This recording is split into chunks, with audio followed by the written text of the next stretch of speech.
आप सभी को नमस्कार है। आप लोग कैसे हैं? उम्मीद करते हैं आप लोग बहुत ही अच्छे होंगे, शानदार होंगे, ज़बरदस्त होंगे और रोज़ खुद से एक मॉक टेस्ट ज़रूर लगा रहे होंगे। तो आज हम लोग मॉक टेस्ट नंबर 32 करेंगे। उम्मीद करते हैं कि आप सभी लोग कॉपी और पेन लेके तैयार होंगे हर क्वेश्चन का जवाब बताने के लिए। आप लोग जब पूरा मॉक टेस्ट कंप्लीट कर लेना तो कमेंट में ज़रूर बताना कि आज के मॉक टेस्ट में आप लोगों ने कितने क्वेश्चन का जवाब सही बताया है। तो चलिए अपना मॉक टेस्ट आज शुरू करते हैं। मॉक टेस्ट नंबर 32 का पहला क्वेश्चन है, बहुत ही आसान क्वेश्चन है। आइए क्वेश्चन को पढ़ते हैं फिर इसका सॉल्यूशन करेंगे। क्वेश्चन में दिया गया है 25,000 रुपया की राशि एक निश्चित साधारण ब्याज की दर पर 4 वर्ष में 31,500 हो जाती है। ब्याज दर ज्ञात कीजिए। बोलेंगे सर देखो साधारण ब्याज है, बहुत आसानी से हम निकाल लेंगे, लेकिन कैलकुलेशन बहुत ज़्यादा करना पड़ेगा। मानते हैं कि नहीं मानते हैं? बोलेंगे सर देखो 25,000 है, ये क्या है 31,500, ब्याज नहीं है, ये अमाउंट है। अमाउंट में से अगर हम प्रिंसिपल घटा देंगे तो हमें इंटरेस्ट मिल जाएगा। हम ये निकालेंगे कि 25,000 पे हमें कितना ब्याज मिला है, उसमें 4 से भाग दे देंगे, हम निकाल लेंगे। बोलेंगे बिल्कुल आप निकाल सकते हैं, लेकिन कैलकुलेशन आपको ज़्यादा करना पड़ेगा एग्जाम में, और एग्जाम में ज़्यादा कैलकुलेशन बिल्कुल भी मत करिएगा। दिमाग को नहीं थकाना है, स्मार्ट वे में आपको सॉल्व करके सही आंसर बताना है। कैसे करेंगे? बोलेंगे देखो सर हमें पता है कि प्रिंसिपल दिया गया है जो कि 25,000 है। बोलेंगे बिल्कुल। आप बोलोगे सर ये जो 31,500 दिया है ये क्या है? अमाउंट है। 31,500 क्या है? अमाउंट है। अमाउंट में क्या क्या रहता है? बोलेंगे प्रिंसिपल रहता है और सर इंटरेस्ट रहता है। आप बोलोगे सर देखो ये डाटा बहुत बड़ा है, इसको छोटा कर लेते हैं, क्योंकि रेट ऑफ इंटरेस्ट बताना है तो हम आराम से बता सकते हैं। छोटा करने के लिए हम रेशियो ले लिए, 2 जीरो से 2 जीरो काट दिए। बोलेंगे बिल्कुल सर। अब आप देखेंगे कि बोलोगे सर देखो यहाँ पे 0 है, यहाँ पे 5 है। बोलेंगे हाँ, इसका मतलब कि 5 से कटेगा। 250 में 5 से भाग देंगे, 50 बार में कटेगा, 25 25 जीरो। इसमें अगर हम 5 से भाग देंगे तो कितनी बार में जाएगा? आप बोलोगे 6 पंचे 30, 15 बचेगा और 5 दिया 15। यह आया 50:63। इसका मतलब हुआ कि अगर प्रिंसिपल 50 रुपया होता तो अमाउंट कितना हो जाता? 4 साल के बाद 63 रुपया हो जाता। ये 63 क्या है? अमाउंट है। कितना ज़्यादा मिल रहा? आप बोलेंगे 13। यही हमें इंटरेस्ट मिल रहा है। बोलेंगे कि इंटरेस्ट किस पे मिलेगा? बोलेंगे प्रिंसिपल पे। प्रिंसिपल कितना है? 50 है। बोलेंगे सर देखो रेट ऑफ इंटरेस्ट बताना है, इसके लिए हमें 100% से गुना करना पड़ेगा। 50 से 100 को काटेंगे 2 बार में, 13 दूना 26 आ गया, मतलब कि हमें 26% ब्याज मिलेगा। 26% ब्याज क्या होगा? बोलेंगे सर ये 4 साल का है, ये 1 साल का नहीं है। 4 साल में हमें 26% ब्याज मिला है, तो हमें पर ईयर बताने के लिए 4 से भाग देंगे। तो 26 में जब 4 से भाग देंगे तो ये कितना हो जाएगा? 6 चौक 24 दशमलव, यहाँ पे 2 बचेगा और 5 चौक 20। इसका मतलब कि पर ईयर हमें % का ब्याज देना पड़ेगा। ऑप्शन सी हमारा बिल्कुल सही है। उम्मीद करते हैं कि आप सब लोगों ने ऑप्शन सी ही किए होंगे। आइए क्वेश्चन नंबर 2 करते हैं।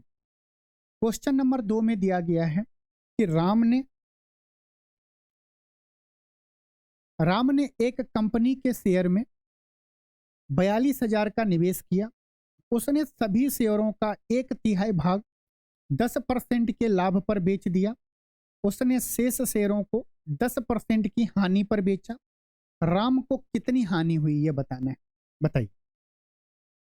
देखो यहाँ पे टोटल शेयर बता रहा है 42,000 रुपया में। हम ये मान लेते हैं कि 42,000 रुपया एक शेयर का मूल्य 1 रुपया है, इसका मतलब 42,000 शेयर को 42,000 रुपया में खरीदा होगा। बोलेंगे बिल्कुल सर। अब देखो यहाँ पे देखा सभी शेयर 42,000 का 1/3 करेंगे, उसे 10% लाभ पे बेचेंगे। शेष कितना बचेगा? 3 में 1 हम यहाँ पे बेच दिए हैं तो कितना बचेगा? 2/3। 42,000 का 2/3 करेंगे, फिर उसका 10% हानि पे बेचेंगे। कैलकुलेशन ज़्यादा हो जाएगा। तब हम इसे क्या करें? हम बोलेंगे देखो ये बट्टा कुट्टा को हटाओ, ये नीचे जो हर है उसका एलसीएम ले लो, तो 3 का एलसीएम हो जाएगा 3। मान लेते हैं कि टोटल शेयर का मूल्य कितना होगा? 3 रुपया होगा। लेकिन 3 रुपया रखेंगे तो 10% लाभ 10% हानि निकालना पॉइंट में आंसर आएगा। हम बोलेंगे सर एक काम करो ना, 3 ना मान के मान लो कि टोटल शेयर का मूल्य कितना है, 300 रुपया। टोटल शेयर का मूल्य कितना है, 300 रुपया है। बोलेंगे बिल्कुल सर। इस 300 रुपया का 1/1/3 मतलब कि 1/3 भाग कितना हो जाएगा? आप बोलेंगे 300 का 1/3 100 हो जाएगा। जो शेयर का मूल्य 100 रुपया था उस पे हमें कितने का प्रॉफिट लाभ पे बेच रहे हैं? बोलेंगे 10% के लाभ पे। 100 पे 10% का लाभ मतलब कि 110 रुपया में बेचेगा। कितने में बेचेगा? 110 रुपया में बेचेगा। शेष कितना बच गया? बोलेंगे सर 300 में 100 यहाँ पे चला गया तो कितना बचा? 200 बचा। ये इसी को आप बोल सकते हैं 1/3 यहाँ पे क्या है तो बाकी क्या होगा? 2/3 हो जाएगा। तो 200 भाग को हम कितने पे बेचेंगे? 10% का हानि पे। 200 को हम 10% हानि पे बेच रहे हैं। बोलो 10% कितना होगा? 200 का 20 होगा। मतलब 200 की वस्तु को हम कितने में बेचेंगे? बोलेंगे सर 20 कम कर दो, 180 में बेचेंगे। बोलेंगे बिल्कुल सर। यहाँ पे हम 100 शेयर को 110 में बेचे हैं, 200 को हम 180 में बेचे हैं। ओवरऑल हम कितने में बेचेंगे? बोलेंगे 110 प्लस 180 कितना हो जाएगा? बोलेंगे 290। 290 रुपया में हम बेच दिए। हम बोलेंगे देखो आपने माना था 300 रुपया में आपने शेयर खरीदा और 290 में बेच दिया, कितने के लॉस पे बेचे हैं? आप बोलेंगे 10 रुपया का लॉस हो रहा है सर। लेकिन हमें 300 शेयर तो बेचे नहीं है या 300 शेयर तो खरीदे नहीं है। हम खरीदे कितना थे? 42,000 रुपये का शेयर खरीदे थे। 42,000। 300 का वैल्यू कितना है? 42,000।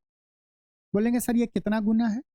तो हम बोलेंगे देखो 14 से काटेंगे तो 14 तिया 42, 2 जीरो से 2 जीरो चला गया, ये 140 गुना हो गया।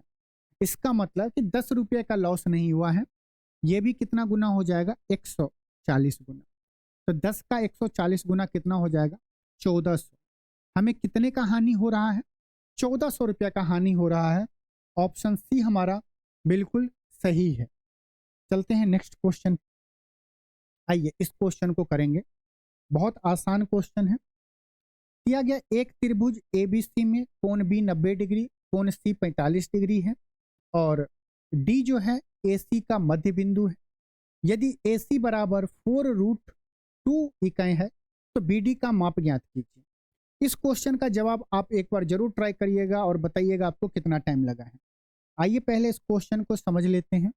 इसके लिए आपको डायग्राम बनाना पड़ेगा। यही दिया गया एक त्रिभुज है और ये। अब आइए क्वेश्चन को पढ़ते हैं। एक त्रिभुज एबीसी है जिसमें कोण बी पे 90 डिग्री है तो ये बी हो जाएगा, ये सी हो जाएगा और ये ए हो जाएगा। क्योंकि क्वेश्चन में जैसा दिया गया हम वो ऐसे ही लिखेंगे। कोण बी 90 डिग्री है तो बी यहाँ पे डालेंगे। अब क्या बोल रहा है? एसी पर का मध्य बिंदु क्या है? ये है जिसे हम डी से डिनोट किए हैं। बोलेंगे बिल्कुल सर। एसी का वैल्यू हमें कितना दिया गया? ये पूरा वैल्यू कितना दिया गया है? आप बोलेंगे 4√2 दिया है। और क्या दिया क्वेश्चन में? एंगल सी कितना है? 45 डिग्री। एंगल बी कितना है? 90 डिग्री। हमसे पूछा क्या जा रहा है? बीडी। बोलोगे सर ये हम पढ़े हुए हैं। बीडी बराबर होगा, बीडी बराबर होता है समकोण बनाने वाली भुजा का गुना करेंगे। इसका मतलब A B Guna B C बट्टा ए सी कर देंगे, ऐसे निकाल लेंगे। लेकिन बोलेंगे सर ये मामला तो फंस रहा है। बस हमको ए सी दिया है, ना ए बी दिया है, ना बी सी दिया है, कैसे करेंगे? सोचोगे कि नहीं सोचोगे? आइए अब इस क्वेश्चन को हम डायग्राम में ही, आप अगर समझ लेंगे तो डायग्राम से ही आंसर आ जाएगा और ज्यादा कुछ मानना नहीं। बस आप लोग हाँ या ना में जवाब देना। बोलोगे देखो सर पहले आप क्या सोचो, इस सब को हटाओ। ये क्वेश्चन में दिया क्या? ये क्या है? डी है। ये डी है। बोलेंगे बिल्कुल सर। हम लोग देखो ए बी सी में ये 90 डिग्री है, कोण सी 45 डिग्री है, ये कितना हो जाएगा? 45 डिग्री। क्योंकि तीनों कोणों का योग कितना होगा? 180 डिग्री। बिल्कुल।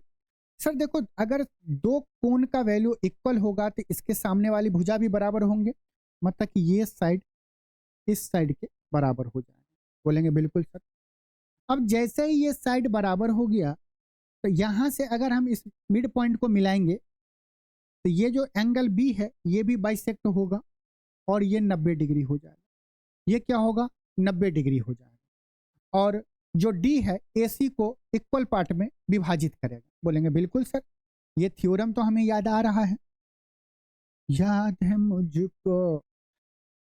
तो बोलेंगे सर AC अगर 4√2 है, इसका मतलब कि A से D कितना हो जाएगा? 2√2 हो जाएगा। और D से C कितना हो जाएगा? 2√2 हो जाएगा। 2√2 हो जाएगा। बोलेंगे बिल्कुल सर, ये पता है, मजा आ गया। मजा अभी और आएगा। कैसे?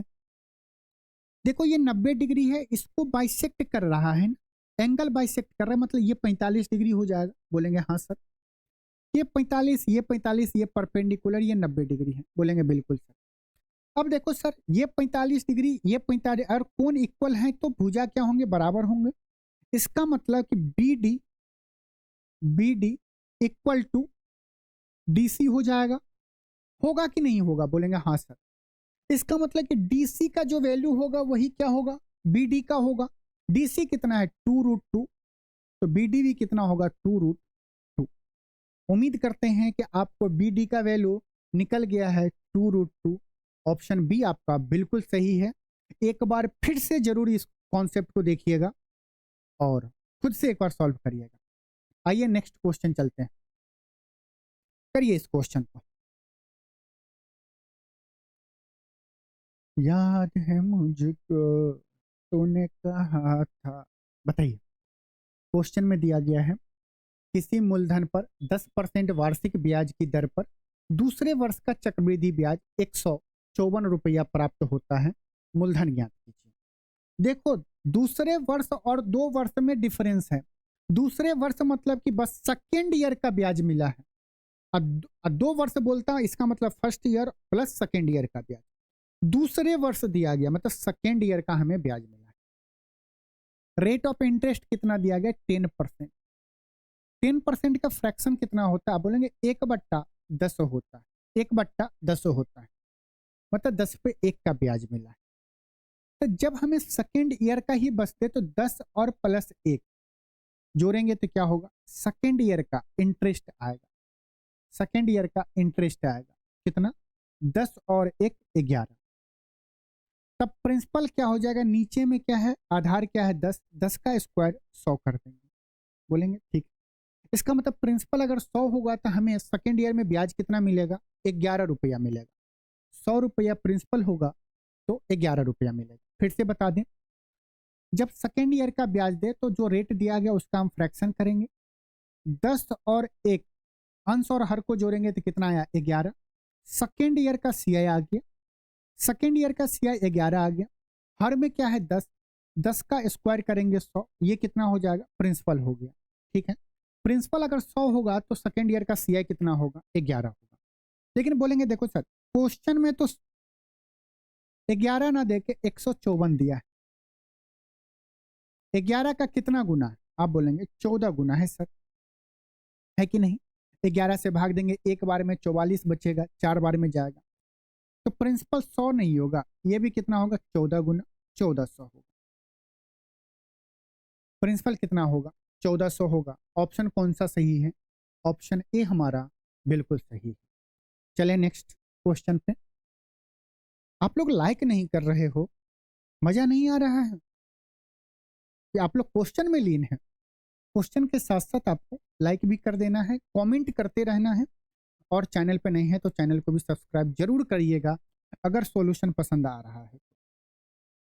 दिया गया, यदि रामू, रोहित और श्याम मिलकर एक कार्य को 8 दिन में पूरा कर सकते हैं, रामू अकेला इसी कार्य को 16 दिनों में और रोहित अकेला 24 दिन में पूरा कर सकता है, तो श्याम अकेला इस कार्य को कितने दिनों में पूरा करेगा? बोलेंगे सर LCM से हर एक स्टूडेंट कर लेगा। चलिए LCM से ही बता देते हैं। राम प्लस क्या है, रोहित प्लस श्याम। ये कितने दिनों में करेगा, 8 दिनों में करेगा, बोलेंगे बिल्कुल। रामू अकेला, रामू अकेला कितने दिनों में कर रहा है, इसे 16 दिन में कर रहा है। रोहित इसे अकेला कितने दिनों में कर रहा है, 24 दिनों में कर रहा है। कर रहा है, बोलेंगे बिल्कुल सर। इस तीनों का एलसीएम ले लेंगे। 8, 16, 24 का एलसीएम कितना होगा, बोलेंगे सर देखो 8, 16 का एलसीएम 16 होगा, 16, 24 का एलसीएम 48 होगा।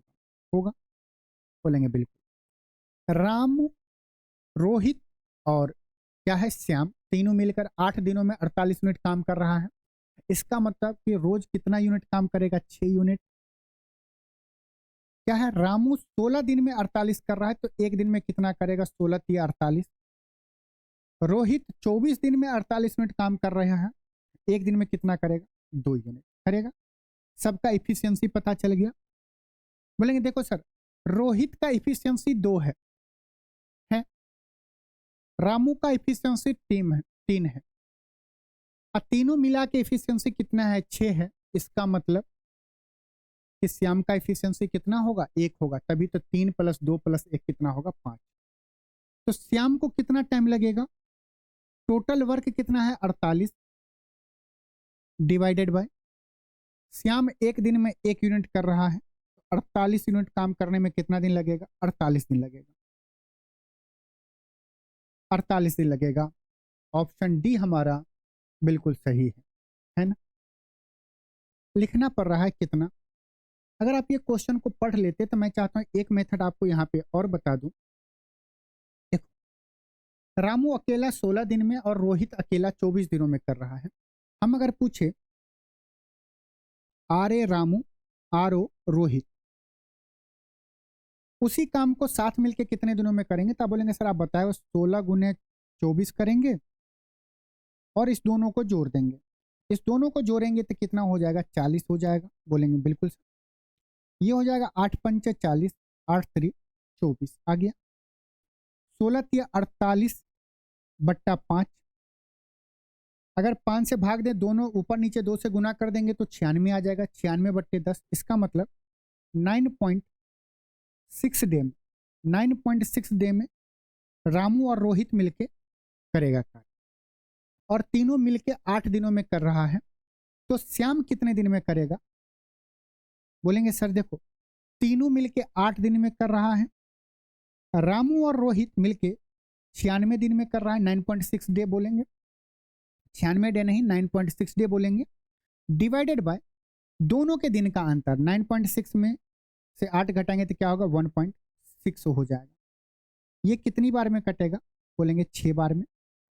16 × 6 = 96 होता है, यह गया 8 × 6 = 48। इसका मतलब श्याम अकेला उस काम को 48 दिनों में करेगा। आप स्क्रीन पे देखते हुए भी बहुत कुछ कैलकुलेशन कर लेंगे। यहाँ पे ये लीजिए, इफिशियंसी निकालिए, फिर यहाँ पे दिमाग लगाइए। आपको जो मेथड बेस्ट लगे उस मेथड से आप जरूर करिएगा। आइए क्वेश्चन नंबर 6 करते हैं। पढ़िए क्वेश्चन नंबर 26, पढ़िए क्या दिया गया। दिया गया इफ a + b + c 6 है, a² + b² + c² = 2 है, देन ab + bc + ca की वैल्यू बताना है। बोलेंगे सर देखो, हमें a + b + c का स्क्वायर का फॉर्मूला पता है, जहां a² b² c + c² का वैल्यू दिया गया है, a + b + c का दिया है। हम ab + bc + ca निकाल लेंगे, निकल जाएगा। लेकिन आपको अगर ये बात पता हो कि देखो sir, 3 variable a + b + c = 6 है, 2 इक्वेशन दिया गया है, वेरिएबल कितना, 3 है, a b c है, तो हम एक वेरिएबल को कुछ भी मान सकते हैं। हम मान लेते हैं c का वैल्यू क्या है, 0 है। इसका मतलब यहाँ पे भी c का वैल्यू 0 हो जाएगा। इसका मतलब कि ca भी 0 हो जाएगा और bc भी 0 हो जाएगा। अब क्वेश्चन बस इतना बचा कि a + b का वैल्यू 6 है, a² + b² का वैल्यू 2 है। हमें क्या बताना है, ए बी का वैल्यू बताना है। ये सिंपल a + b के स्क्वायर का फॉर्मूला पे आ गया, बोलेंगे बिल्कुल सर। आइए करते हैं।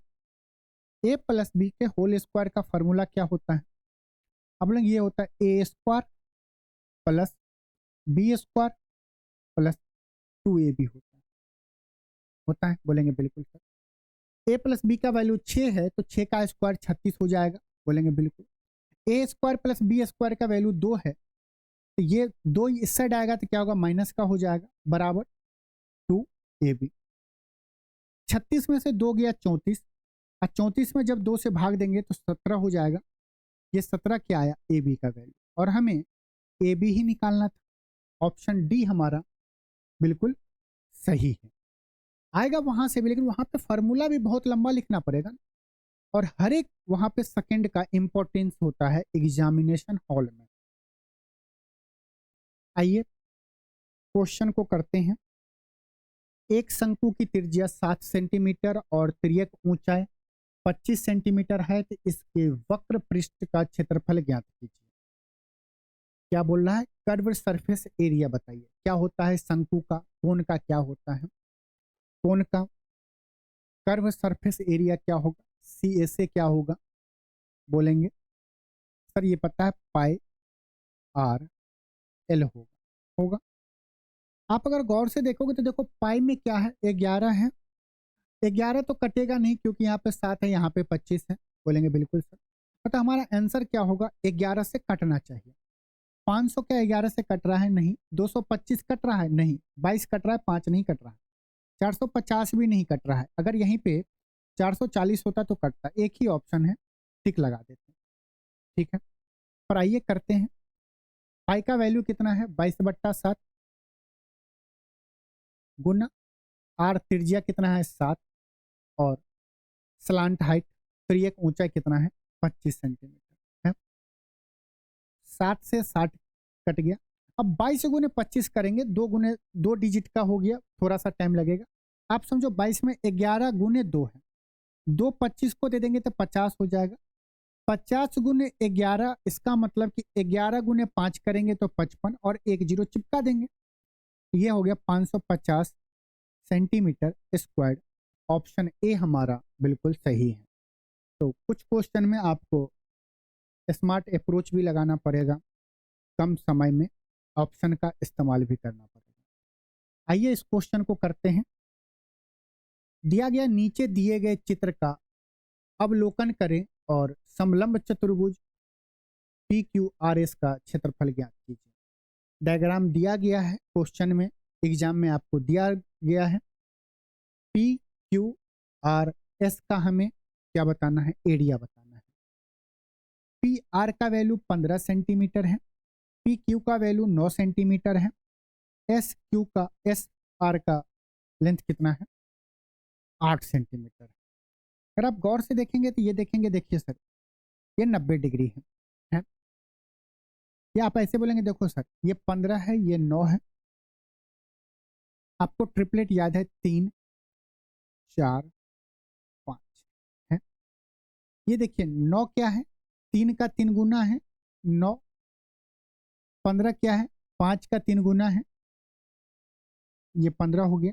इसका मतलब कि 4 का भी 3 गुना क्या होगा 12। इसका मतलब क्यू आर का जो लेंथ होगा वो क्या होगा 12 सेंटीमीटर होगा। 12 सेंटीमीटर हो गया। क्यू आर का हमें लेंथ पता चल गया 12 सेंटीमीटर। सेम डायग्राम है। अब यहाँ पे आप देखेंगे ना, थोड़ा सा भी अगर आप हुसे तो कैलकुलेशन बहुत करना पड़ेगा। आइए यहाँ पे बस आपसे हम ये पूछ रहे हैं कि हमें ये पूरा लेंथ बताना है। अगर हम इसका निकालना चाहते हैं, इसके लिए हमें हाइट निकालना पड़ेगा। हम वो हाइट क्यों निकालें, हम बस एक छोटा सा कंस्ट्रक्शन करना चाहते हैं। हम चाहते हैं कि क्यू आर के पैरेलल एस से पी क्यू पे एक परपेंडिकुलर डाल दिए।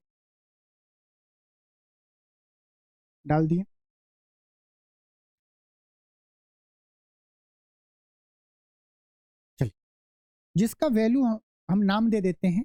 ये पॉइंट जो है ये क्या है, टी है। ये पॉइंट क्या है, टी है। इसके पैरेलल में हम ये लाइन खींचे हैं, और ये पी क्यू पे क्या है, परपेंडिकुलर है। बोलेंगे बिल्कुल सर। ये बताओ आर एस कितना है 8 सेंटीमीटर, क्यू आर कितना है 12 सेंटीमीटर। पूरा लेंथ क्या है, पी क्यू 9 सेंटीमीटर है। एस आर अगर 8 सेंटीमीटर है तो टी क्यू कितना हो जाएगा, टी क्यू कितना हो जाएगा आप बोलेंगे 8 सेंटीमीटर। अगर यहाँ तक लेंथ 8 सेंटीमीटर तो पीटी कितना हो जाएगा? आप बोलेंगे पीटी हो जाएगा 1 सेंटीमीटर। पीटी का लेंथ कितना हो जाएगा? 1 सेंटीमीटर हो जाएगा। बोलेंगे बिल्कुल सर। अगर क्यू आर 12 सेंटीमीटर है तो टी एस भी कितना होगा? 12 सेंटीमीटर, बराबर लेंथ है। बोलेंगे बिल्कुल। अब बताइए, आपको दिख रहा है कि ये पी टी एस क्या है? एक राइट एंगल ट्रायंगल है। टी क्यू आर एस क्या है? एक आयत है। अगर हमसे कोई पूछे ये बताओ पी क्यू आर एस का एरिया क्या होगा, आप सिंपल बोलेंगे कि एरिया ऑफ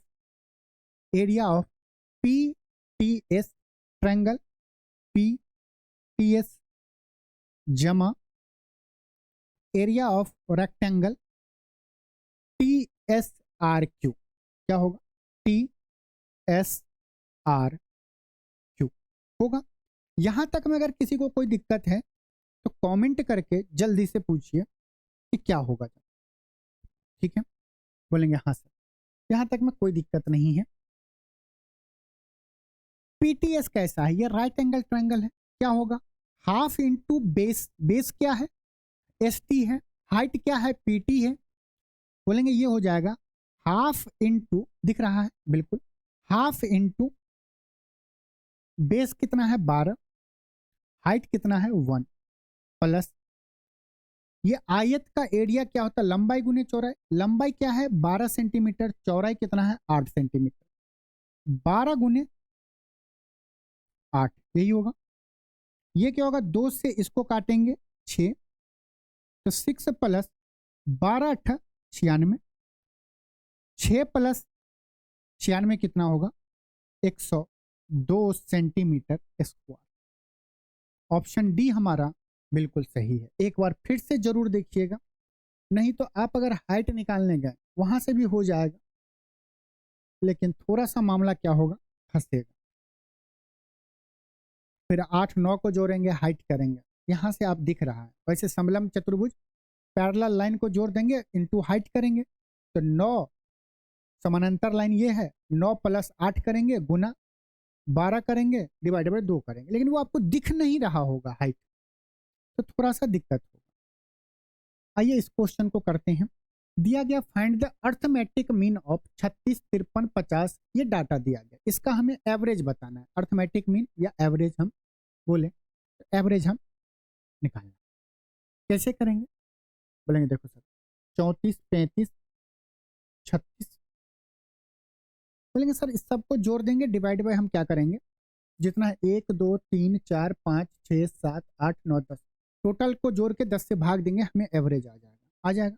हम लोग देखो यार, कैलकुलेशन जोड़ने घटाने पे ज्यादा फोकस मत करो। क्या होगा? कभी 36 53 करोगे तो आप कभी 89 बोलोगे, कभी बाद में 88 बोलोगे। बोलोगे कि नहीं बोलोगे? एग्जाम का प्रेशर पता है ना, 53 36 क्या होगा? 89 होगा। लेकिन जब लिखने लगोगे तो हो सकता है आप 88 लिखोगे। इसके लिए सिंपल है कि हम ये मान लेते हैं, डेविएशन से अगर इस क्वेश्चन को करें, एवरेज मान लेते हैं कि अगर 40 होता, मान लेते हैं अपने मन से 40 होता, ये बताए 40 से ये 36 कितना कम है? आप बोलेंगे ये एवरेज है, ये एवरेज है।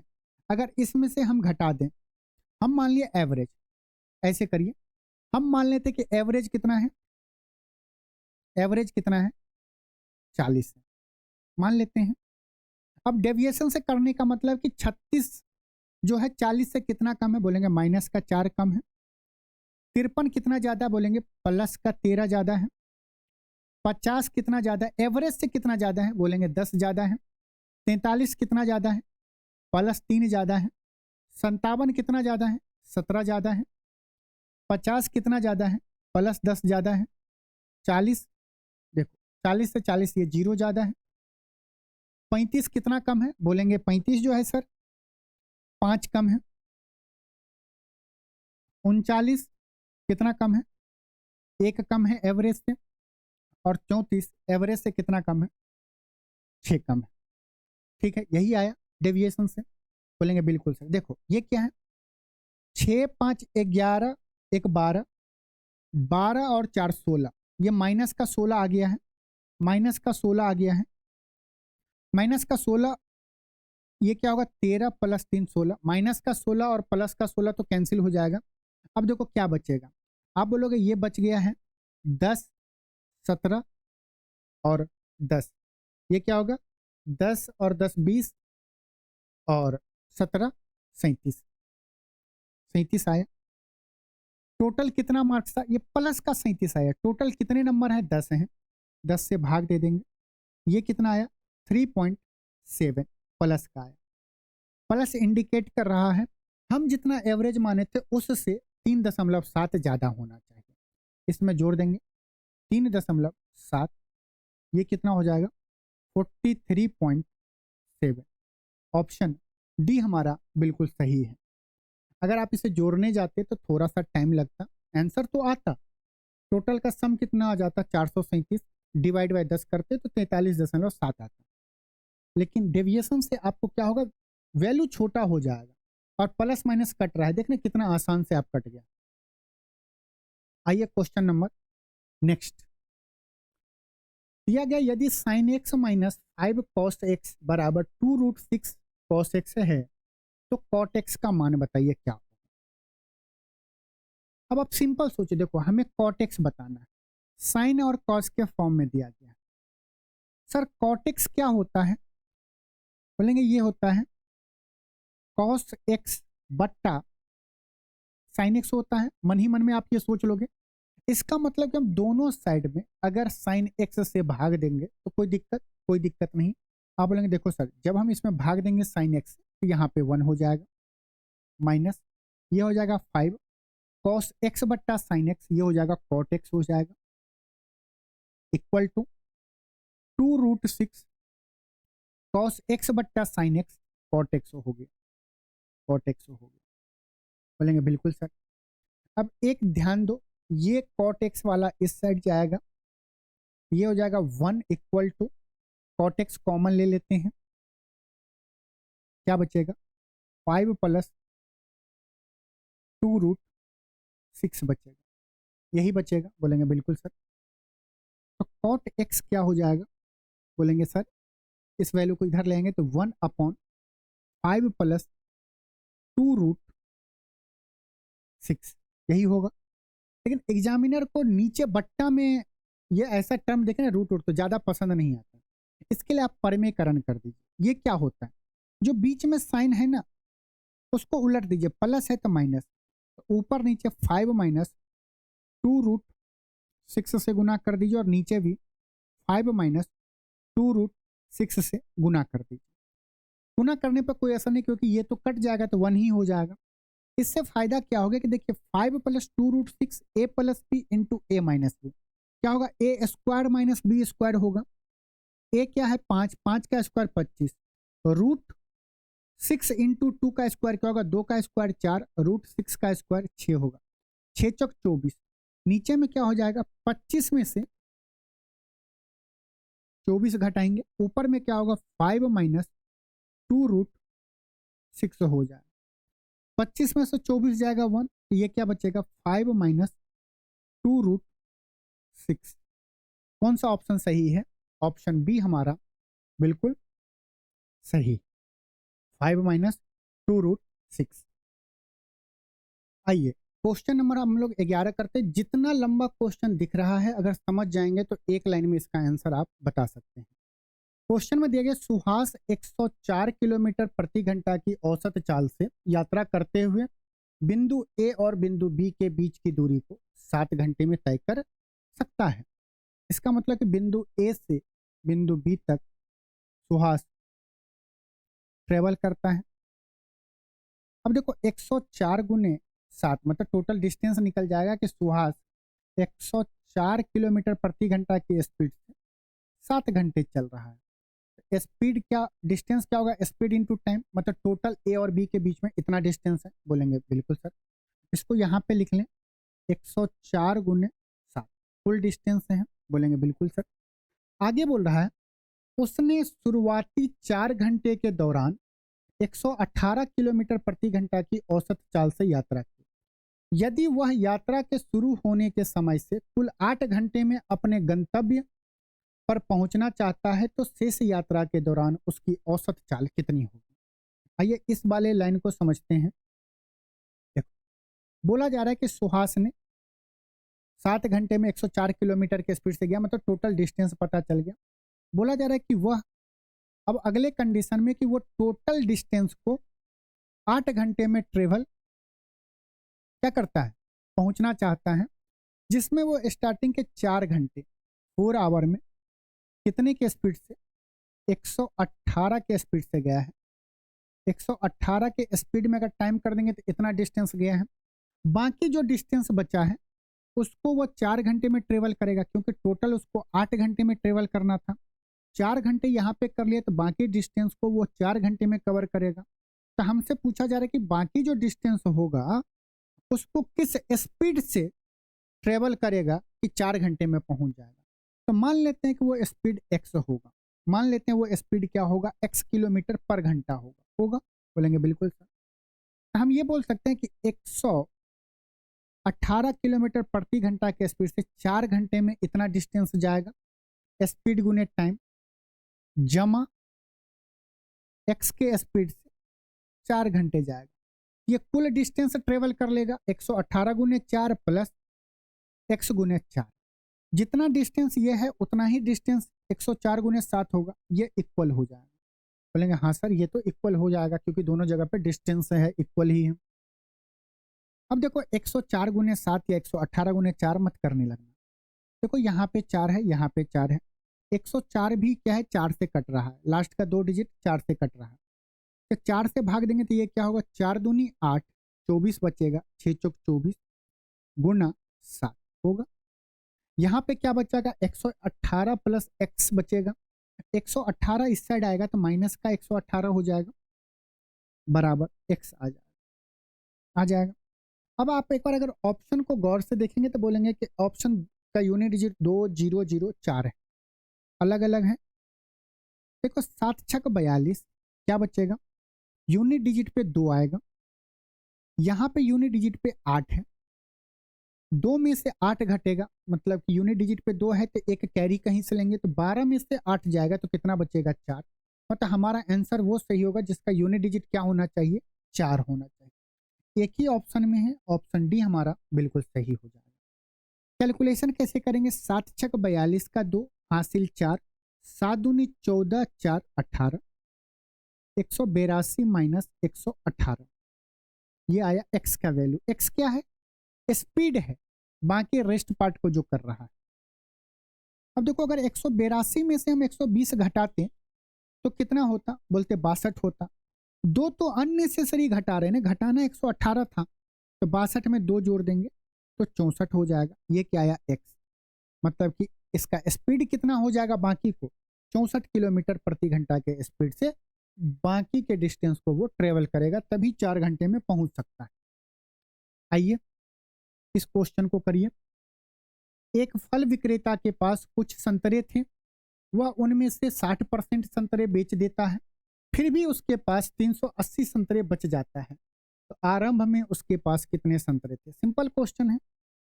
अरे टोटल मान लेते हैं 100% संतरा था, उसमें 60% संतरा बेच दिया है, तो उसके पास कितना परसेंट बचा होगा, 40% संतरा बचा होगा।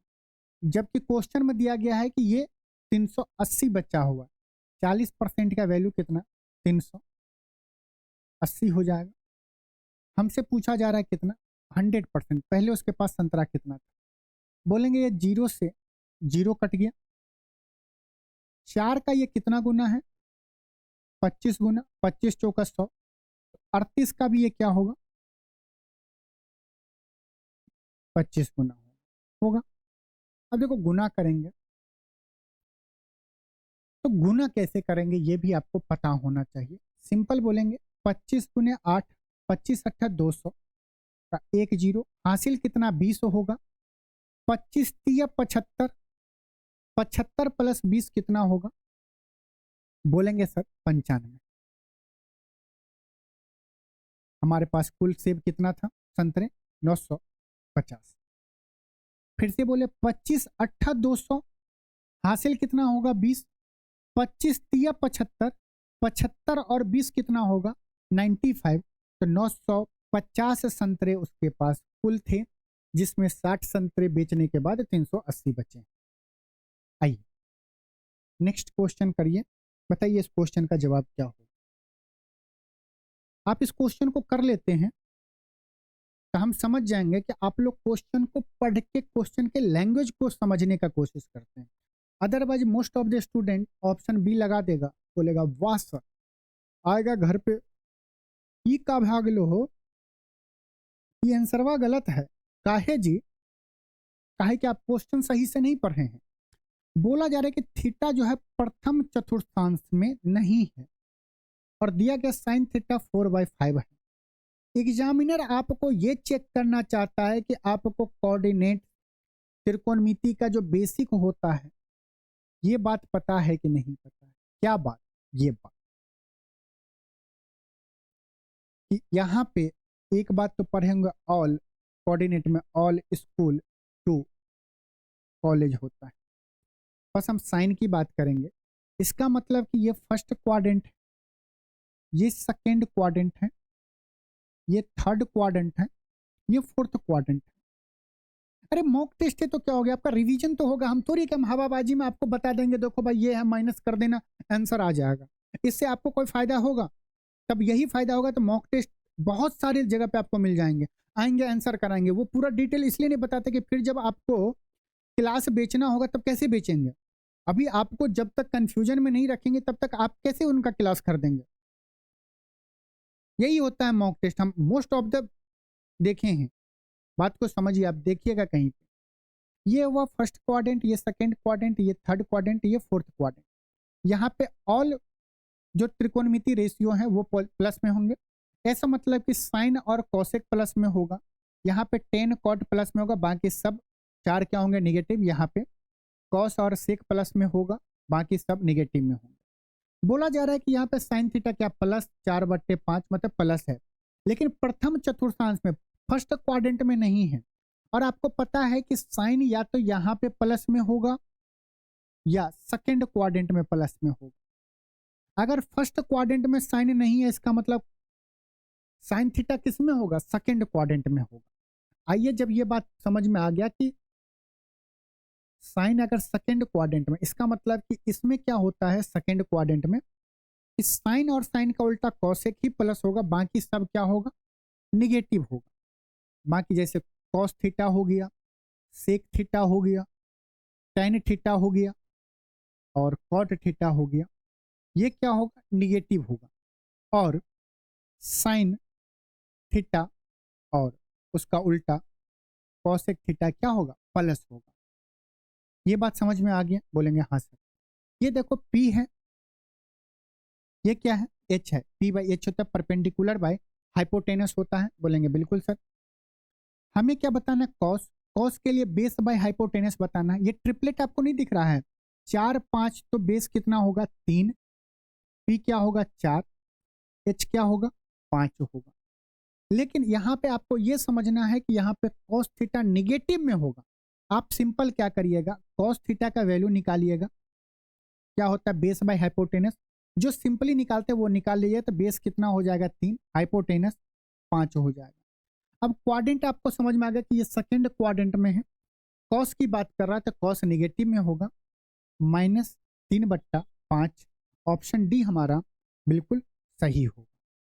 अब इसको थोड़ा सा और अगर डिटेल देखना चाहते हैं तो आइए ना करते हैं। काहे का दिक्कत, ये देखो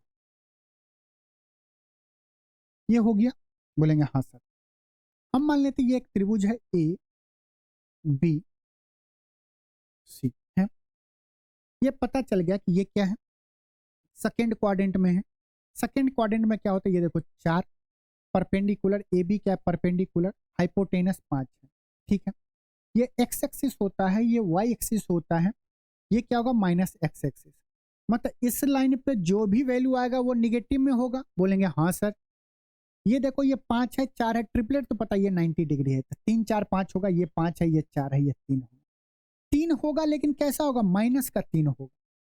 तभी यहाँ पे कॉस थीटा क्या आएगा, ये मान लीजिए थीटा होगा, कॉस थीटा क्या आएगा बेस बाय हाइपोटेनस -3/5 आएगा।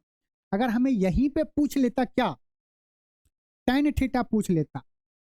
अब बोलते सर देखो ये आएगा 4/-3, इसका मतलब -4/3। अब एक बार कॉसेक थीटा निकालो तो बोलोगे सर कॉसेक थीटा होता है क्या, हाइपोटेनस बाय परपेंडिकुलर। हाइपोटेनस 5 है, परपेंडिकुलर 4 है। क्या माइनस में आया? नहीं आया। तो ये जरूर आप इस बात को जरूर नोटिस करके रखना कि ये किस क्वाड्रेंट की बात कर रहा है। फर्स्ट क्वाड्रेंट में नहीं होगा तुम कैसे समझो सेकंड क्वाड्रेंट में होगा, थर्ड या फोर्थ में क्यों नहीं होगा, इसका रीजन हम आपको बता दिए हैं। चलिए अब नेक्स्ट क्वेश्चन पे चलते हैं।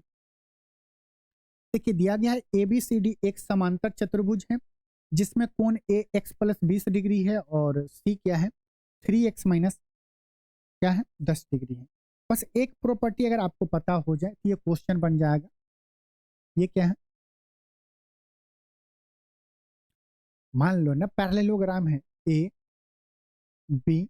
अब देखो जिस सीक्वेंस में लिखा है उसी सीक्वेंस में, ये मत करना A B यहाँ पे डालना C यहाँ पे डालना, आपको लिखना भी इसी सीक्वेंस में, या तो इधर से नहीं तो इधर से। A B यहाँ C होगा, यहाँ D होगा। अगर आप इधर से लिखने जाते तो A B C फिर D यहाँ पे लिखना पड़ता।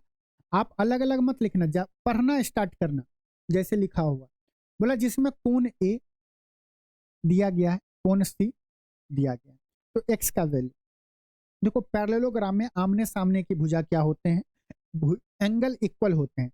इसका मतलब कि कोण A बराबर कोण C और कोण D बराबर कोण B। अभी AC का बात कर रहा है, हम बोलेंगे x + 20 डिग्री बराबर 3x - 10 डिग्री।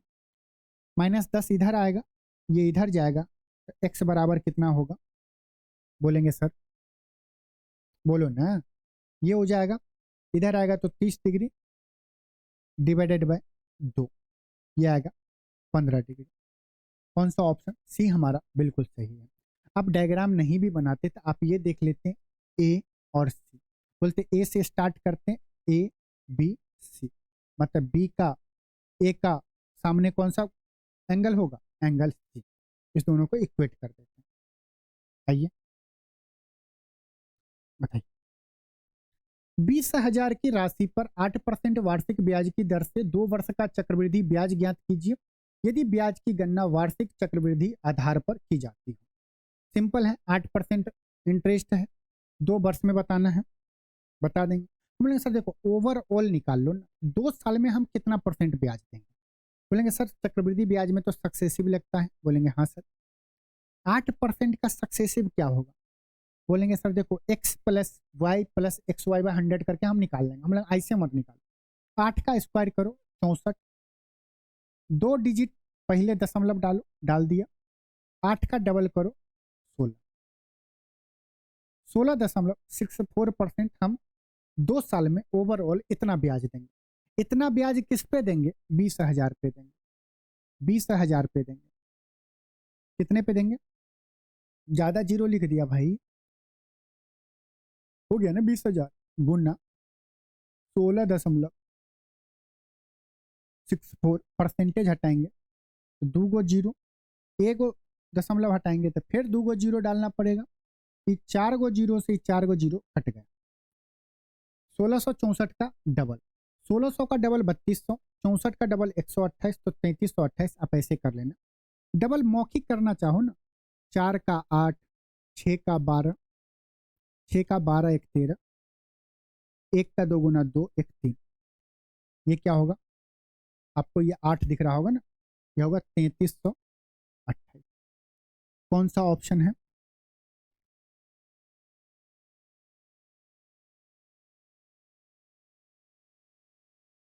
ऑप्शन ई मान लो, क्या 3328 सही है। टाइपिंग वाले से गलती नहीं हो सकता है। आंसर 32 है ना, उसको 33 कर लेना है ना, 3328 सही। निकालने का बहुत मेथड है, आप निकाल सकते हो। बताइए क्वेश्चन को पढ़िए। 11 संख्याओं का माध्य 44 है यदि पहली 6 संख्याओं का माध्य 39 है और अंतिम 6 संख्याओं का माध्य क्या है 48 है। तो छठी संख्या बताइए।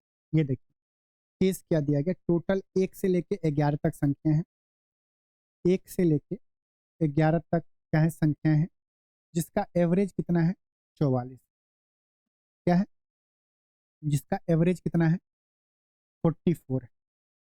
बोला पहले 6 संख्या मतलब 1 से लेके 6 तक, इसका एवरेज कितना है 39, और आखिरी क्या अंतिम से 6 संख्या मतलब कि यही अंतिम से 6 से लेके 11 तक का एवरेज कितना है, बोलेंगे 48 है। तो हमें बता रहा है कि छठवां जो नंबर होगा, छठी संख्या का वैल्यू कितना होगा। आइए कैलकुलेट करते हैं। देखो आप लोग वो पूरा डिटेल करोगे, 11 निकालोगे, ये करोगे, क्यों करना है ये बताओ। 1 से लेके 6 तक का एवरेज कितना है 39 दिया गया है, जबकि टोटल का एवरेज अगर 44 है तो 1 से 6 तक का भी एवरेज 44 होना चाहिए। तो 44 से कितना कम है, बोलेंगे 39, इसका मतलब कि 5 कम है। 5 हर एक पे कम है तो 6 पे कम, हर एक पे अगर 5 कम है तो 6 पे ओवर कितना कम होगा, माइनस का 30 होगा। यहाँ पे टोटल कितने की कमी है, 30 की कमी। 6 से 11 भी एवरेज कितना होगा 44 होगा, क्योंकि पूरा एवरेज अगर 44 है तो हम मानते हैं कि 6 से 11 का भी एवरेज कितना होगा अपना 44 होगा। लेकिन 6 से लेके 11 तक, 6 से 11 में तो दो नहीं, 6 के बाद 7 8 9 10 11 ऐसे संख्या, ये 6 के 6 का क्या होगा एवरेज 48 दिया गया। एक्चुअल एवरेज से कितना ज्यादा है, 4 ज्यादा है, 4 ज्यादा है, हर एक में 4 ज्यादा है, तो टोटल 6 में 4 ज्यादा मतलब कि टोटल कितना ज्यादा है 24 ज्यादा है, बोलेंगे बिल्कुल सर। इस टोटल का जोड़ेंगे तो कितना आएगा, माइनस का 6। ये बताइए माइनस का 6 इसलिए आ रहा है, ये जो 6 नंबर का छठा संख्या है ये इसके साथ भी जोड़ा जा रहा है और इसके साथ भी जोड़ा जा रहा है। इस 6 को, छठे वाले नंबर को हम 2 बार जोड़े जा रहे हैं, है ना। तो इसका वैल्यू अगर हमें निकालना होगा, हम क्या करेंगे, एवरेज में से ये जो आया 6 घटा देंगे। 44 में से अगर 6 घटाएंगे तो कितना होगा 38। इसका मतलब कि जो 38 है वो इसके साथ भी जुड़ा है, 38 जो है ये इसके साथ भी जुड़ा है। छठे नंबर का वैल्यू कितना है 38। ऑप्शन हमारा कौन सा सही है, ऑप्शन सी हमारा बिल्कुल सही है। आइए आइए क्वेश्चन करते हैं। यदि 12 कलमों का कॉस्ट प्राइस 8 कलमों के विक्रय मूल्य के बराबर है, मौखिक कर सकते हैं, 8 पे 4 का फायदा तो 50%। क्योंकि देखो सिंपल क्या बोला है कि जब हम 8 वस्तु को बेच रहे हैं तो हमें 12 वस्तु के बराबर पैसा मिल रहा है। हर 8 वस्तु को बेचने पे हमें कितना ज्यादा पैसा मिल रहा है, 4 वस्तु का ज्यादा मिल रहा है। ज्यादा मिलना मतलब कि फायदा 8 पे 4 तो 100 पे कितना, बोलो ना 50%। ना आपको तो लिखने में मजा आएगा। 12 वस्तु का सीपी ही दिया गया ना, सीपी इक्वल टू 8 वस्तु का एसपी। हम एसपीसी का रेशियो निकालते हैं, एसपी और सीपी का रेशियो निकालते हैं। देखो सिंपल, जिसके साथ बैठा हुआ है तो ये एसपी के साथ कौन है 8 है, तो ये सीपी का वैल्यू बताएगा। सीपी के साथ जो बैठा हुआ वो एसपी का बताएगा। हमेशा दिमाग में ये नहीं कि इधर रखे इधर रखे, कुछ नहीं। तो एसपी का वैल्यू कितना हो जाएगा 12, सीपी का वैल्यू कितना हो जाएगा 8। 8 के वस्तु को हम 12 में बेच रहे हैं, कितने ज्यादा में बेच रहे हैं 4 ज्यादा में, कितने पे 8 पे, तो 100 पे कितना होगा 2, 2 से काटेंगे 50, 50%। कितने का हमें फायदा होगा 50%। आइए क्वेश्चन नंबर 18। कमर ने, ये तो वो वाला कमर है मेरे रस के कमर, कमर ने 980 रुपया में 18 खिलौने बेचे, जिसमें उसे 4 खिलौनों के क्रय मूल्य के बराबर हानि हुई। प्रत्येक खिलौने का क्रय मूल्य बताइए, कॉस्ट प्राइस बताइए। ये बताइए लॉस कब होता है। अगर हम बोले आपको लॉस निकालने का तो बोलेंगे लॉस बराबर होगा कॉस्ट प्राइस से, हम कम वैल्यू पे बेच रहे हैं, मतलब सीपी माइनस एसपी हो जाएगा, सीपी माइनस एसपी हो जाएगा, हो जाएगा, बोलेंगे बिल्कुल।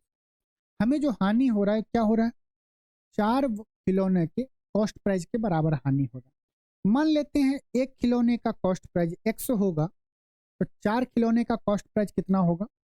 4x होगा। लॉस हमें कितने का होगा? 4x का होगा।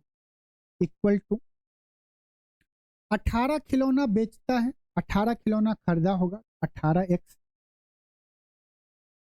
माइनस 18 खिलौने के बेचने पे कितना रुपया में बेच रहा है? 980 रुपया। ये हो गया 980 रुपया हो गया। 980 इधर जाएगा, 4x इधर जाएगा, तो ये हो जाएगा 14x बराबर 98 आ गया। बोलेंगे हाँ सर। ये क्या हो जाएगा? x बराबर काटेंगे तो कितनी बार में जाएगा? बोलो ना, 7 बार में नहीं जाएगा। 14 7 98 70।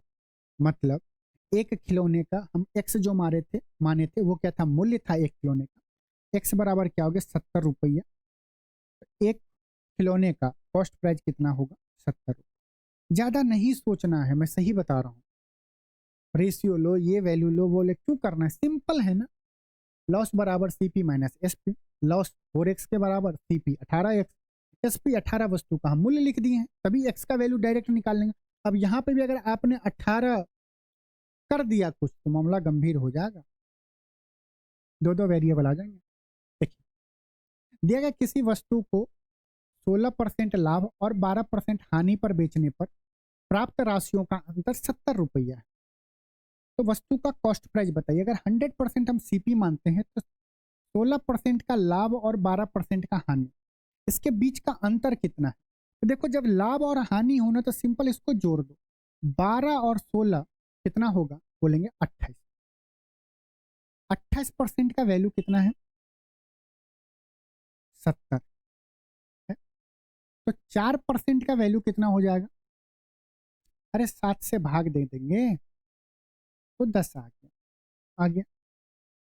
4% का वैल्यू कितना हो गया? 10 हो गया।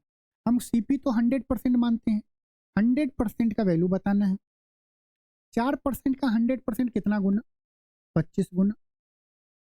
तो 100 का भी 25 गुना 250। मतलब उस वस्तु का कॉस्ट प्राइस कितना होगा? 250 रुपये। ऑप्शन ए बिल्कुल हमारा सही है। मजा आ रहा है? मजा आ रहा है तो आपको शेयर भी करना है, एक दो बार कभी कभी स्टेटस भी लगा लिया करो। और चैनल पे नए हैं तो चैनल को सब्सक्राइब जरूर करिएगा। हम बार बार बोलते हैं कि आपके एग्जाम में इस टाइप के एक फ्रैक्शन का एचसीएफ और फ्रैक्शन का एलसीएम जरूर पूछेगा। इन दोनों में से कोई एक हर सेट में पूछेगा। एक में एचसीएफ पूछ लेगा तो एक में एलसीएम। जब फ्रैक्शन का एचसीएफ बोले ना, हम बार बार चिल्ला के बोले, जब फ्रैक्शन का एचसीएफ बोले, मतलब कि पी बट्टा क्यू अंश बट्टा हर होता है। जो चीज पूछ रहा है तो अंश निकालिए, पी जो निकालेंगे अंश, जो पूछ रहा वही निकालिए। अंश का एचसीएफ निकालिए और हर का क्या निकालिए? क्यू का एलसीएम निकालिए। निकाल लिए। देखो, ऑप्शन से अगर करना चाहें तो देखो, 1 2 3 4 का हमें एचसीएफ निकालना है। वह बड़ी से बड़ी संख्या बताना है जिससे 1 भी कटे, 2 भी कटे, 3 भी कटे, 4 भी कटे। इसका मतलब है कि हमें ऐसा वैल्यू सोचना है जिससे 1 2 3 4 सब कटे। एक कटने के लिए एक होना चाहिए, होना चाहिए कि नहीं? इस सब का एचसीएफ कितना होगा? 1 होगा। और ये बताओ कि ये जो वैल्यू है वो तो नीचे एलसीएम, ऊपर 1 आ गया, नीचे जो भी है ये इंटीजर ही आएगा, फ्रैक्शन में तो आएगा नहीं। एचसीएफ 1 किसका है? कौन से ऑप्शन में? देखो, यहाँ पे ऊपर में 1 है, यहाँ पे 12 मतलब कि नीचे में 1 होगा। 4/5 1/1। ये देखो, यहाँ पे HCF 1 है, यहाँ पे HCF 4 है, यहाँ पे ऊपर HCF 12 है। देखो, एलसीएम जो लेंगे वो पक्का है कि 1 से तो बड़ा आएगा, तो ये भी ऑप्शन नहीं होगा। ऑप्शन बी हमारा बिल्कुल सही है, क्योंकि HCF यहाँ पे 1 है। आइए इसको निकालते हैं। HCF क्या होगा? 1। एलसीएम क्या होगा? सिंपल बोलेंगे, 2 और 4 का एलसीएम 4 होगा, 3 और 5 का एलसीएम 15 होगा, क्योंकि इस दोनों में कोई कुछ नहीं कॉमन है। 4 और 15 में कुछ नहीं कॉमन है, तो क्या होगा? 15 चौका 60। ऑप्शन कौन सा सही है? ऑप्शन बी हमारा बिल्कुल सही है। आइए, यदि x का 10% y के 15% के बराबर है तो x और y का रेशियो बताइए। क्या दिया गया? x का 10% बराबर है y का 15%, यही बोल रहा है। बोलेंगे हाँ सर। ये देखो बोला बराबर मतलब x और y का कौन सा ऐसा वैल्यू रखें कि ये पूरा LHS बराबर RHS हो जाएगा। आप मौखिक सोच सकते हो। देखो 10 और 15 का एलसीएम क्या होगा, 30 होगा। ये बताओ यहाँ पे हम चाहते हैं कि ये वैल्यू 30 हो जाए, इसके लिए x का वैल्यू क्या होना चाहिए, 10। 10 गुने 3 क्या होगा, यहाँ पे बोलो 10 गुने 3। यहाँ 15 है, y का वैल्यू हम क्या रखें कि 30 हो जाएगा, तो बोलेंगे 2। तभी तो 10 या 30, 2 गुने 15 30। इसका मतलब x का वैल्यू 3, y का वैल्यू 2। x और y का रेशियो क्या हो जाएगा, 3:2 हो जाएगा। ये आप मौखिक कर सकते थे ऑप्शन सी। लेकिन आपको ये चीज रास कहाँ आता है, आपको तो रास आता है कि जब तक आप लिखोगे नहीं सर ना, तब तक मौज नहीं आएगा। ये देखो आप क्या करोगे हमें पता है, लिखोगे x गुना 10%, 10/100 बराबर y गुना 15/100। 2 जीरो से 2 जीरो कट गया, काटोगे 5 दूनी 10, 5 तिया 15। फिर आपसे पूछा जाएगा x/y, आप लिखोगे x और y का x/y करोगे, y इधर लाए तो यहाँ पे 3 बच गया, 2 इधर चला जाए, x/y 3/2। फिर देखोगे 2:3, 3:2, 2 अच्छा ऑप्शन सी हमारा बिल्कुल सही है। ऐसे करोगे, बताइए। फाइंड द वैल्यू ऑफ, निम्न में मान ज्ञात करना है, बताइए क्या होगा। देखो ये पता है आपको कि 2 का क्यों करेंगे 8, दशमलव का आपका खेला चेक करना जा रहा है एग्जामिनर। हम बोलेंगे क्यों दशमलव के लफड़े में पढ़ना, हम बोले कि 2 का क्यूब है, इसका डिजिटल सम कितना होगा। बोलेंगे 2 को हम 3 बार गुना करेंगे तो क्या होगा 8, तो डिजिटल सम इसका 8 होगा। इसका भी डिजिटल सम कितना हो जाएगा 8 हो जाएगा। इसका मतलब 8 में से 8 गया 0। 0 जब डिजिटल सम की बात करें तो 0 बराबर 9 होता है, या तो 0 बोल दो या 9 बोल दो, ठीक है। मतलब इसका डिजिटल सम कितना आया 9 आया, घटाए हैं तो 0 आया है। डिजिटल सम में 0 बराबर 9 होता है। हम अगर इसका जोड़े, इसका डिजिटल सम कितना है 9 9 9, कितना होगा 9 को एज ए हम 0 भी ट्रीट करते हैं, नहीं तो आप 9 भी कर सकते हो। ऐसा हम इसलिए ट्रीट करते हैं, जिस तरह हम 0 में 1 जोड़ेंगे तो कितना होगा 1, 0 में अगर 5 जोड़ते हैं तो क्या होता है 5, नॉर्मली होता है। अगर हम डिजिटल सम में बोले 9 को 0 की तरह क्यों ट्रीट करो, जब 9 में हम 4 जोड़ेंगे तो कितना 9 4 13, इसका डीएस कितना होगा 4 होगा। 9 में अगर 5 जोड़ेंगे तो डीएस क्या होगा 5। इसका मतलब कि 9 क्या है 0 की तरह ट्रीट कर रहा है, 9 जो है वो 0 की तरह ट्रीट कर रहा है। तो आप ऐसे मान लो कि 0 बराबर 9 या 9 को ही 0 मान लो। अगर आप मान लो कि 9 को 0 मान लेते हो तो ये भी 0 हो जाएगा, ये भी 0 हो जाएगा, ये भी 0। इसका सम ऑफ डिजिट कितना हो जाएगा 2। इसका सम ऑफ डिजिट कितना होगा, 9 भी 0 है, 9 भी 0, 2 और 2 4 हो गया। यहाँ पे क्या 9 भी 0 है, 9 भी 0, 7 2 9, ये भी 0 है। इसका डीएस कितना हो गया 0। यहाँ पे 1 और 2, ठीक। डीएस में दशमलव से कोई मतलब नहीं है। किसका डीएस 0 है, किसका डिजिटल सम 0 है, ऑप्शन डी हमारा बिल्कुल सही है। ऑप्शन डी में कौन सा वैल्यू है 0.007992।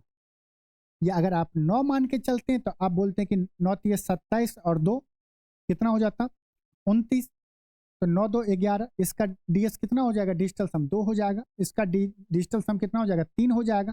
इसका ये हो जाएगा, इसका डिजिटल सम कितना हो जाएगा 9 हो जाएगा। हम बोले 0 बोलो या 9 बोलो, डिजिटल सम में 0 जैसा है वैसा ही क्या है 9 है, जैसे आप कर सकते हो। लेकिन ऑप्शन डी हमारा बिल्कुल सही है, डिजिटल सम से कर लेंगे। आइए इस क्वेश्चन को करिए। दिया गया पहले स्क्वायर रूट 0.000 कितना 1 2 3 4 5, दशमलव के बाद 6 डिजिट है, स्क्वायर रूट निकालना है। सिंपल क्या करो, पहले 64 का स्क्वायर रूट बताओ, तो 8 है होगा, 8 का स्क्वायर 64 होता है। दशमलव का कितना डिजिट है 1 2 3 4 5। स्क्वायर रूट करने से पहले दशमलव का के बाद कितना डिजिट है 6 है, तो जब स्क्वायर रूट करेंगे तो दशमलव का कितना डिजिट आना चाहिए 6 का आधा 3, तो एक 8 है ही, 2 जीरो और चिपका देंगे, ये कितना हो जाएगा, स्क्वायर रूट ऑफ इसका वैल्यू आ जाएगा। इसका हमें क्यूब रूट निकालना है। पहले 8 का क्यूब कितना रूट होगा, 8 का क्यूब रूट 2 होगा। यहाँ पे देखो 3 है ना, तो दशमलव का कितना डिजिट है, 3 है। जब क्यूब रूट करेंगे तो दशमलव के बाद 3 का जितना भी हो दशमलव के बाद उसमें 3 से भाग दे दो। तो जब दशमलव का 3 डिजिट है, 3 में 3 से भाग देंगे तो क्या होगा, 1, मतलब दशमलव का 1 डिजिट होना चाहिए। दशमलव 2 हमारा ऑप्शन डी सही है। एग्जामिनर बस आपको यहाँ पे दशमलव चेक करना चाहता है कि आपको दशमलव का नॉलेज है कि नहीं। तो जिसको कंफ्यूजन होगा तो वो दशमलव हटाएगा, फिर 6 को जीरो यहाँ करेगा, फिर सॉल्व करेगा। आइए, एक दिन का कितना प्रतिशत 3 घंटे के बराबर होगा। अगर लैंग्वेज को समझोगे, what percentage of a day is 3, simple बोलोगे, एक दिन में 24 घंटा होता है, 24 का 3 कितना परसेंट, काटोगे 8 3 24, परसेंटेज बता रहा है ना, ये क्या होगा 12.5%। एग्जाम में आपको इतने आसान आसान क्वेश्चन भी आएंगे, और जिनको ये करना नहीं जानते हैं तो एग्जाम में आपको जरूर करके आना है। बोलेंगे 24 का x परसेंटेज, बोला 24 का कितना परसेंटेज, x परसेंट कितना होगा 3। यहाँ से हम x का वैल्यू निकालेंगे तो x क्या हो जाएगा, परसेंटेज हटाएंगे तो नीचे 100 आएगा, तो ये 300 बट्टा 24, काटेंगे तो 8 बार में ये कितना आ जाएगा, 12.5%। मौखिक सवाल है लेकिन आपको एग्जाम में करना है, जैसे समझना है समझ के, लेकिन एग्जाम में आंसर करके आना है। आइए इस क्वेश्चन को करते हैं। एक पूर्ण वर्ग है तो x का मान ज्ञात कीजिए। बोला जा रहा है कि ये जो दिया गया है ये पूर्ण वर्ग है, मतलब परफेक्ट स्क्वायर है, x का वैल्यू क्या होगा।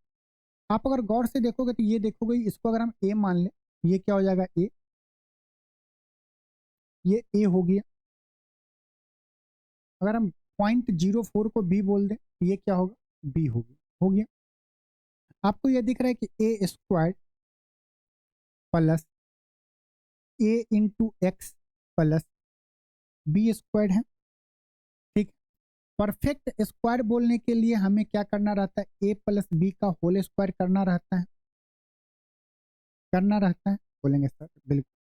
a प्लस बी का होल स्क्वायर क्या होता है, a square plus b square plus 2ab, 2 into a into b होगा कि नहीं होगा, हम बोलेंगे बिल्कुल सर ये तो होगा। देखो 2 हमारे पास इसमें नहीं है, a के बराबर a है, x के जगह पे अगर हम b रख देते हैं और b में अगर 2 से गुना कर देंगे, x के जगह पे हम 2b रख दें, ये हो जाएगा a square plus 2ab plus b square, इसके फॉर्म में कन्वर्ट हो जाएगा। 2 गुना b हम किसको माने थे, 0.04, 0.04, तो x का वैल्यू कितना हो जाएगा, 2 गुना x का वैल्यू कितना हो जाएगा, 2 गुना 0.04, गुना करेंगे तो 8, दशमलव के बाद कितना डिजिट, 2 डिजिट, तो 0.8। x का वैल्यू कितना होना चाहिए, 0.08 होना चाहिए। चलिए नेक्स्ट क्वेश्चन पे आइए, इस क्वेश्चन को करिए। देखिए क्वेश्चन को बस आपको ऐसे ही सॉल्व करने मत बैठ जाना है।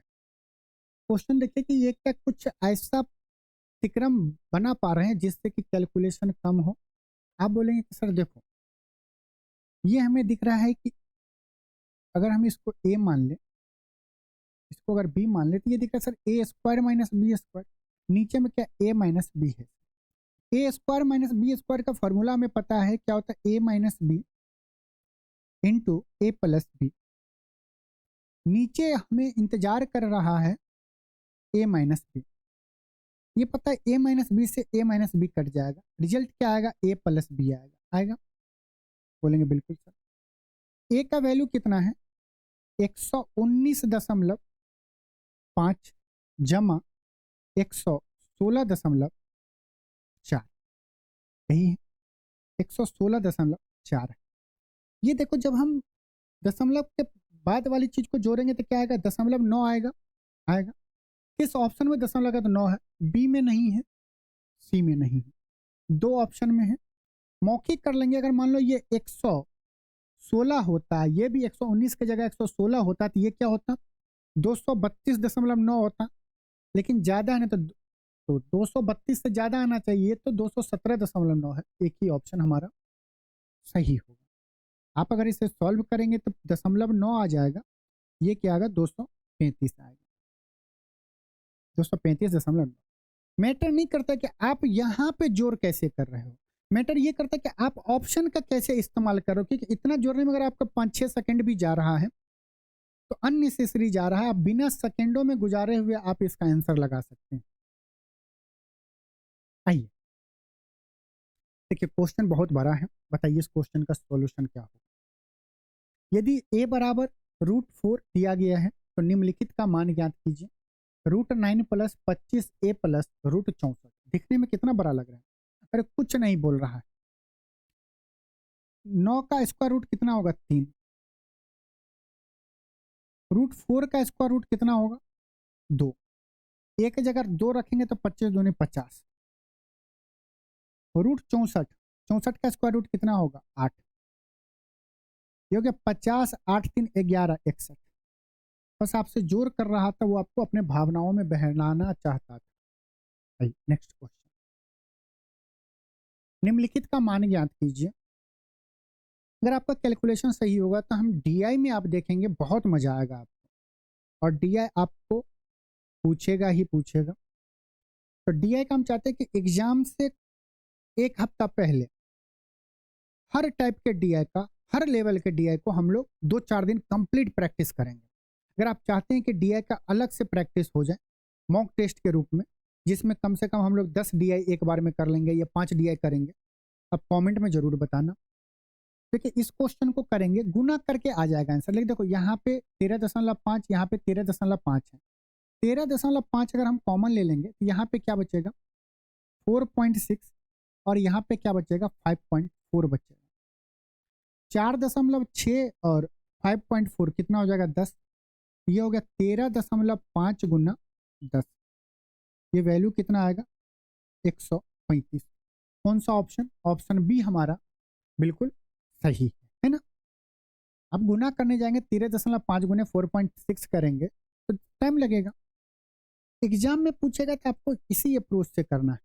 और आप देख लेंगे कि 13.5 है, 4.6 और 5.4 क्या आएगा, 10 आ जाएगा। तो 13.5 में जब 10 से गुना करेंगे तो 135 आएगा। बताइए इस क्वेश्चन का आंसर क्या होगा। a/3, b/4, c/7, a plus B plus C divided by C दिया गया है। आप डायरेक्ट यहाँ पे ए बी और सी का वैल्यू रख सकते। ए का वैल्यू 3, बी का वैल्यू 4, सी का वैल्यू 7। जोड़ेंगे तो क्या होगा, 7 4 11 3 14 डिवाइडेड बाय सी का वैल्यू क्या है, 7। 14 में 7 से भाग देंगे तो 2। कौन सा ऑप्शन है, ऑप्शन बी हमारा बिल्कुल सही है। बस एक बात ध्यान रखना, एग्जामिनर कभी आपको मजे ले सकता है। ए बी सी, यहाँ पे देखिए डिग्री कितना है, एक है ऊपर का, नीचे का भी डिग्री एक। ऊपर नीचे जब डिग्री बराबर हो तभी डायरेक्ट वैल्यू रखना। अगर ऊपर में डिग्री एक होता नीचे में 2 होता तब हम इसका बोलते कांट बी डिटरमाइन, CND हो जाता, नहीं निकाल सकते थे। तो डिग्री पे ध्यान रखिएगा। एग्जामिनर जब आपके दिमाग के साथ खेलेगा तो वो डिग्री पे बेस बना सकता है। क्या इस क्वेश्चन को आप लोग कर लेंगे, तो चलिए बता लेते हैं। देखिए 9 × 45 और 3 48, 48/9 है। देखिए जब ये डिवाइड को जब गुना में कन्वर्ट करेंगे तो नीचे वाला चीज ऊपर चला जाएगा, ऊपर वाला चीज नीचे आ जाएगा। हम पहले क्या करेंगे, 4 × 12, अब 12 और 1 13, 13/4 होता जब भाग होता। लेकिन भाग को अगर हम गुना में कन्वर्ट किए तो ऊपर में 4 जाएगा और नीचे में 12 है। गुना 16 गुने 7 करेंगे तो 112 ही तो होगा। 112 में जब हम 5 जोड़ेंगे तो क्या होगा, 117 डिवाइडेड बाय 16 होगा, प्लस ये 8 से इसको काटेंगे 2 बार में। ये क्या मिक्स फ्रैक्शन नहीं है, गुना दिया गया है, तो 7 दूने 14, यही होगा। और ये हमारा 12 नहीं यहाँ पे होगा, ये क्या होगा, 13, क्योंकि हम क्या 4 तिया 12 एक 13 किए थे। 13 नम्मा 117 से 117 कट गया, 4 चौका 16 से कट गया, 4 से अगर हम इसे काटेंगे तो 4 का 1, 4 दूनी 8, 12 चौक 48। बचेगा क्या 12 और 14 कितना हो गया 26, यही होगा। ऑप्शन सी हमारा बिल्कुल सही है। तो चलिए हम लोग 30 के 30 क्वेश्चन को किए हैं। अब आपकी बारी है, आप हमें कमेंट में जरूर बताना कि 30 के 30 क्वेश्चन में आप लोगों ने कितने क्वेश्चन को सही किया है। फिर एक कमेंट करना कि कितने क्वेश्चन आप लोगों ने अटेम्प्ट लिए, जिसमें कितने क्वेश्चन सही हुए, कितने क्वेश्चन गलत हुए, और जहां गलती हुई है उसे आप लोग इम्प्रूव जरूर करना। तो चलिए मिलते हैं नेक्स्ट मॉक टेस्ट में। आप सभी से विदा लेते हैं, अपना अपना ख्याल रखिएगा और मॉक टेस्ट जरूर दीजिएगा। नमस्कार, जय हिंद।